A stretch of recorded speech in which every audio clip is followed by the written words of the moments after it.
é de conhecimento geral, o Brasil não teve grande participação na Segunda Guerra Mundial, apenas tendo auxiliado os aliados. Como parte desse apoio, foi instalada uma base militar dos Estados Unidos em Natal, em 1942. A capital Potiguar foi escolhida por ter uma posição geográfica privilegiada, facilitando o deslocamento entre a África e a Europa. A base que os americanos construíram aqui no estado era, na época, a maior que eles tinham construído fora do seu país e a primeira do estado do Rio Grande do Norte. E ela servia principalmente para proteger o continente americano das investidas do eixo. Cerca de 55 mil pessoas habitavam o município, que era tranquilo e pacato. Com a chegada dos americanos, houve um aumento considerável, mais de 10 mil novos habitantes. Com a vinda dos americanos para Natal, a vida noturna começou a ficar muito movimentada e foram abertos clubes que abrigavam festas, como o Hípico e os Clubes 50. O consumo de álcool, cigarro, a prostituição aumentou. Várias mulheres potiguaras ficaram grávidas desses soldados. Houve também um acréscimo nos registros de nomes em língua inglesa, como, por exemplo, Daci Hoffman e Eva Baraúna Moura Hoffman.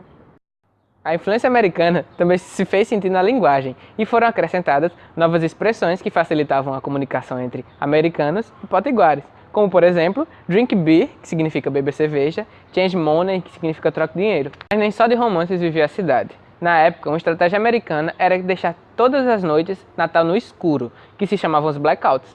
Algumas mães mudaram seu comportamento. Começaram a fumar, a marca predileta, na época era Chesterfield, e também a beber, Cuba Libre, que era a mistura de rum com Coca-Cola.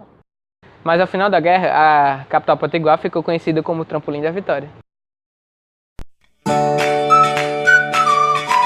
Bom, agora nós vamos falar sobre as curiosidades que encontramos quando pesquisamos sobre a presença dos americanos aqui em Natal. E uma bem interessante que a gente encontrou, que a origem da palavra galado. Você sabe como é que surgiu? Eu vou lhe explicar.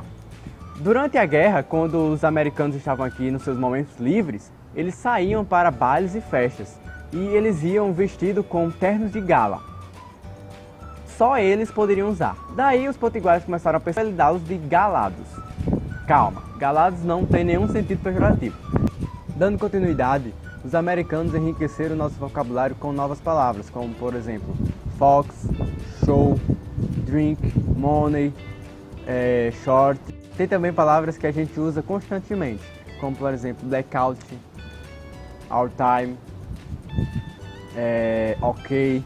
Quando os americanos estavam aqui, em seus tempos livres, eles eram acostumados a algumas festas. E nessas festas, eles perceberam que ia qualquer tipo de gente. E aí eles diziam que iam para o for all, que quer dizer para todos. Já os potiguares abrasileiraram o termo e começaram a dizer que iam para o forró. Houve um encontro bastante importante, que foi entre o presidente dos Estados Unidos, Franklin Delano Roosevelt, e o presidente do Brasil, Getúlio Vargas. Esse encontro aconteceu a bordo de um navio de guerra americano que estava atracado no Porto de Natal, que na época se encontrava na Rua Chile, lá na Ribeira. E depois desse encontro, eles saíram da Rua Chile e foram para a Rampa, que onde hoje se encontra o Museu da Rampa, mas na época não era isso. Eles formaram assim a Conferência do Potengi, porque era as margens do rio Potengi. E também decidiram que lá ia funcionar uma pista para pouso de hidroaviões.